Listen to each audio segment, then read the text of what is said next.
Imagine that you are in the workforce, you're at the prime of your career, and all of a sudden things just start slipping your mind and you're not even really sure what had happened, but you just realize that you had forgotten a lot about your job. And this just keeps progressing until you perhaps are at home and you're cooking a meal and you forget how to operate the microwave or how to put toast in the toaster.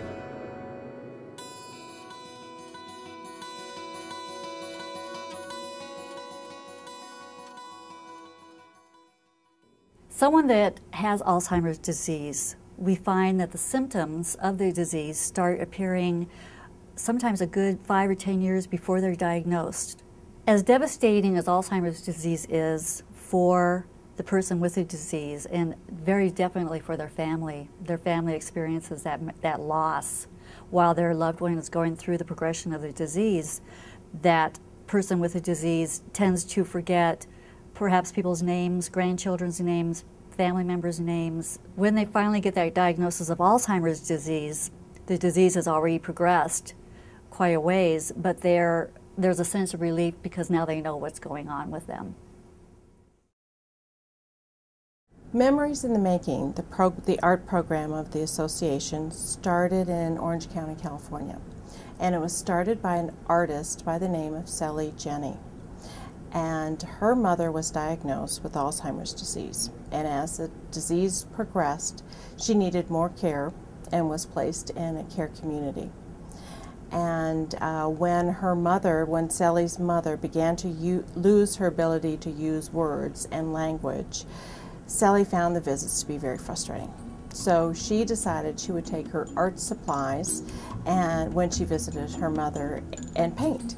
And she started painting and her mother joined in, and they found that together they could communicate through the art and through the painting that they could continue their relationship. We now have 45 sites in Colorado and 2 in Castle Rock. The Memories in the Making group at Castle Rock Care Center is one of the groups that meets at a skilled nursing center. Most of the groups are facilitated by 2 people. So there's a staff member at Castle Rock Care Center and a volunteer. And the 2 of them have been trained by the Alzheimer's Association. We have a 6.5-hour training that equip them with the skills of how to facilitate a group for people who have dementia. Good morning. How are you? Good to see you this morning. Do you remember the painting that you, the blues and the mountain scene? Yes, I remember that. That was beautiful. And it was selected to be in the auction. Did you know that? It's very good. The groups consist of about 5 to 8 people with some form of memory impairment. It could be Alzheimer's disease or it could be another form of dementia. You have tried so hard to get those horses in the barn, and they were the barn. The barn. You can't get them in the barn? I put them here and they can't get in. My mom passed away from Alzheimer's about 3 years ago, and she was in Pennsylvania, and she had had the disease for 8 years. And so I wanted to give back somehow because I was long distance, and my sisters were there. But so when I came back, I checked with the Alzheimer's Association. I had heard of this program, and they didn't have a program here, and so together we were able to get the program started here. So it's been about 3 years. The Alzheimer's artist is different than an artist that doesn't have the cognitive challenge. The facilitator will often be their guide, and they'll remind them what the supplies are used for. And they can also provide objects of inspiration that they can model their work after, whether it be a shoe or a vase of flowers, that kind of thing. So it's a little bit different than your usual art group. It's very important that the facilitators establish a very safe environment, that the artists know that they're not being judged, that they know that it's okay to try out different techniques and to try being an artist. They know that they're doing a lot of things incorrectly, and this is not a time to remind people that they're doing something incorrectly. It's just to support them where they are. Park your reality at the door. and being with that person where they are that day. Are you sleeping? You taking a little cat nap, are you? Taking a cat nap. Are you? Well, I tell you, it's difficult. It's something you have to put your head on for. When I sit here, I think, I'm here, what am I doing here? And I think, well, I am, so what's the problem? The problem is, do I belong here? And then I think, yes, apparently you do, because you're here.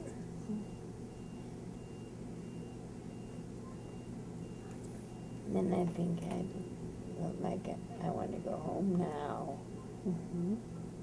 And I am going away next week. Are you? Yes. Where are you going to go? Well, I have a home in Rome, Italy. Do So, you? yes, so I am going there. Wow. Yeah. Aren't you lucky? And my family are already there. My daughter and her son and 2 kids. My kids, they're all there. And I intend to stay, God willing.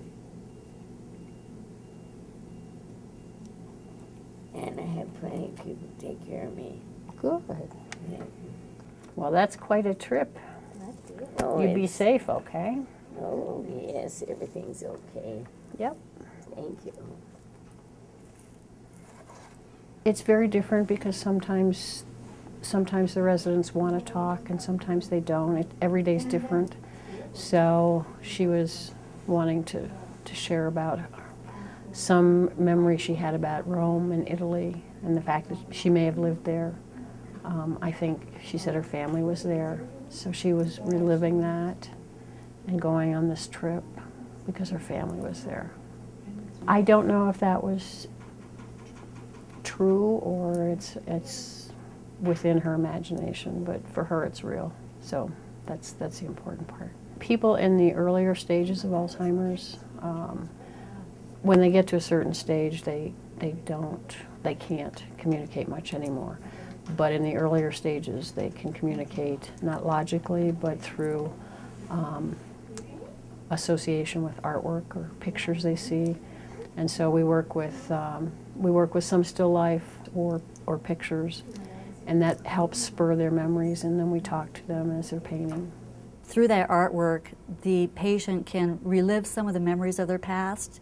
They can express emotions in words that they can no longer use. They have a hard time speaking their feelings and their emotions and what they're thinking. So through the artwork, they're able to put that down on paper. The benefits are the relationships with the people, seeing them every couple weeks, and sometimes they don't remember who I am or why they're here, and other times they do. Every day is different for them. One of the biggest benefits are the stories that come up, the memories. Not all of our artists speak, but some do, and they tell us stories that come up during the artwork itself. Short-term memory often leaves people with Alzheimer's disease, but they have this well of strength. They're early memories, and often the early memories will come up through the artwork itself. This particular art piece is called Flowers for My Mother. The day this was painted, the inspiration object was a vase of flowers. And as this woman was painting the flowers, she began to reminisce about the time that she was in the mountains with her family when she was a young girl, and she and her 2 sisters would go off into the fields and pick flowers. This particular piece is called My Favorite Fishing Spots. The inspiration piece for that day was, I believe, a calendar photo of the mountains. And this gentleman began to reminisce about the cabin that he had in Bailey, Colorado, and how he and his wife rebuilt it, and how they would go out and hike and also fish. And he had a lot of favorite fishing spots around Bailey. And he wanted to preserve that in his artwork, and so he made a map of his favorite fishing spots around Bailey, Colorado, and this is it. One of my favorite sayings is, years wrinkle the skin, lack of purpose wrinkles the soul. And this is a place where people can feel purposeful. They're actually doing something. So that's another benefit. They love to come to art class. They get up in the morning, know it's art class, and they're going to be producing a work of beauty that day, something they'll feel good about. Sometimes when I'm really surprised when I clean up after. I'm looking at all my residents and I'm seeing that they don't look as engaged as I thought I might be. But then I move on and keep going, and when I look back and start cleaning up, I find they indeed came up with their own composition, their own brush strokes. And the name is surprising too.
Throughout the state, we have 4 art shows and auctions. The money is raised through sponsorships, and it's also raised through bidding on the art.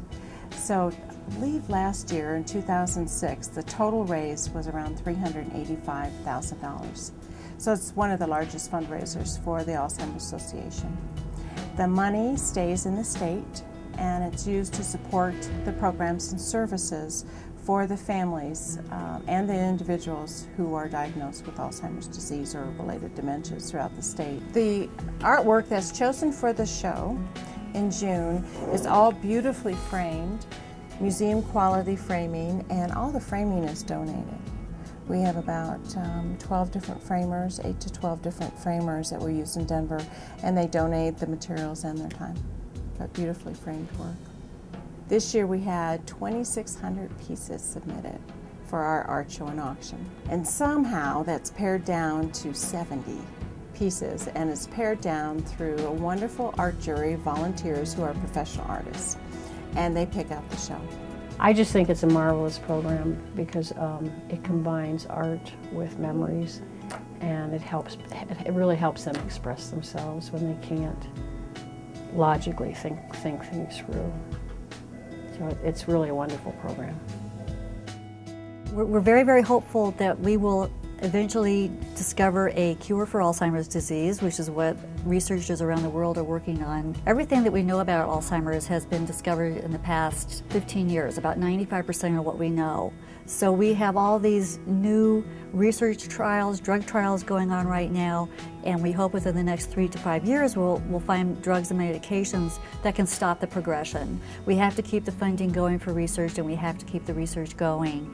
But we're very hopeful that we will discover at least some medications here within the next 5 years that can stop that progression. Dementia does not diminish the urge to create. There's always that need to create.